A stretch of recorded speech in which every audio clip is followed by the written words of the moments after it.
மனுஷனால கூடாத காரியம் நிறைய இருக்கு. ஏன்னா மனுஷனுக்கு ஒரு லிமிட்டேஷன் இருக்கு, ஒரு பவுண்டரி இருக்கு. அந்த லிமிட்டேஷனுக்குள்ள தான் நாம செயல்பட முடியும். ஆனா தேவனுக்கு லிமிட்டேஷனே இல்லை. அவர் சர்வ சிருஷ்டிக்கும் அதிகாரி.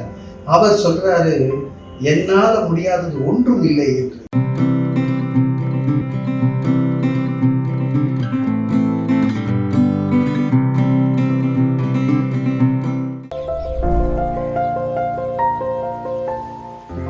எனக்கு மிகவும் பிரியமானவர்களே, பல வேளைகளிலே நமக்குள்ள எழுகின்ற ஒரு கேள்வி, இது நடக்குமா, இது நடக்காதா, இது வாய்க்குமா, வாய்க்காமல் போகுமா, என்னால் இது செய்ய முடியுமா என்று சொல்லி நாம் சில சிந்தனைகளிலே நாம் சோர்ந்து போய் காணப்படுவோம்.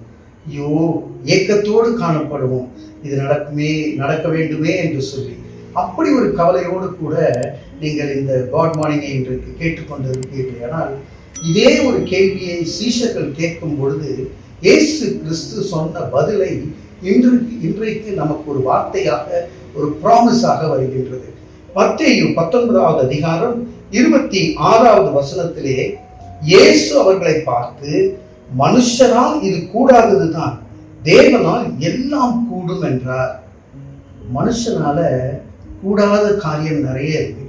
ஏன்னா மனுஷனுக்கு ஒரு லிமிட்டேஷன் இருக்கு, ஒரு பவுண்டரி இருக்கு. அந்த லிமிட்டேஷனுக்குள்ள தான் நாம செயல்பட முடியும். ஆனா தேவனுக்கு லிமிட்டேஷனே இல்லை. அவர் சர்வ சிருஷ்டிக்கும் அதிகாரி. அவர் சொல்றாரு, என்னால முடியாதது ஒன்றும் இல்லை என்று. தேவனாலே கூடாத காரியம் ஒன்றும் இல்லை.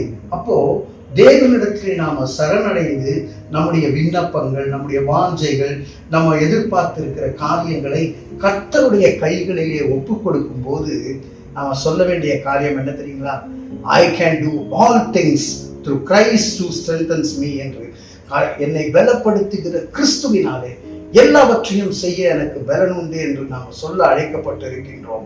இது செய்ய முடியாது, அது செய்ய முடியாது என்று ஒன்றும் சொல்லலாகாது.